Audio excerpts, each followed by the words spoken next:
Today's reading is from Daniel chapter 1. In the 3rd year of the reign of Jehoiakim, king of Judah, Nebuchadnezzar, king of Babylon, came to Jerusalem and besieged it. And the Lord delivered Jehoiakim, king of Judah, into his hand, along with some of the articles from the temple of God. These he carried off to the temple of his God in Babylonia, and put in the treasure house of his God.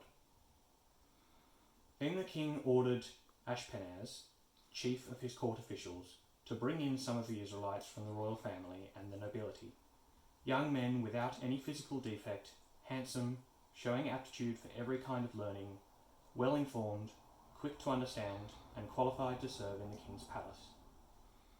He was to teach them the language and literature of the Babylonians. The king assigned them a daily amount of food and wine from the king's table. They were to be trained for 3 years, and after that they were to enter the king's service. Among these were some from Judah: Daniel, Hananiah, Mishael, and Azariah. The chief official gave them new names. To Daniel, the name Belteshazzar; to Hananiah, Shadrach; to Mishael, Meshach; and to Azariah, Abednego.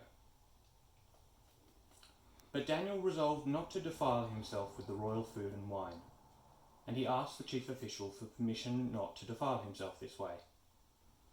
Now God had caused the official to show favour and sympathy to Daniel, but the official told Daniel, "I am afraid of my lord the king, who has assigned your food and drink. Why should he see you looking worse than the other young men your age? The king would then have my head because of you." Daniel then said to the guard, whom the chief official had appointed over Daniel, Hananiah, Mishael, and Azariah, "Please test your servants for 10 days. Give us nothing but vegetables to eat and water to drink. Then compare our appearance with that of the young men who eat the royal food, and treat your servants in accordance with what you see." So he agreed to this and tested them for 10 days. At the end of the 10 days, they looked healthier and better nourished than any of the young men who ate the royal food. So the guard took away their choice food and the wine they were to drink, and gave them vegetables instead. To these 4 young men, God gave knowledge and understanding of all kinds of literature and learning, and Daniel could understand visions and dreams of all kinds. At the end of the time set by the king to bring them in, the chief official presented them to Nebuchadnezzar. The king talked with them, and he found none equal to Daniel, Hananiah, Mishael, and Azariah.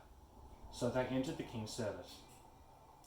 In every matter of wisdom and understanding about which the king questioned them, he found them 10 times better than all the magicians and enchanters in his whole kingdom. And Daniel remained there until the 1st year of King Cyrus.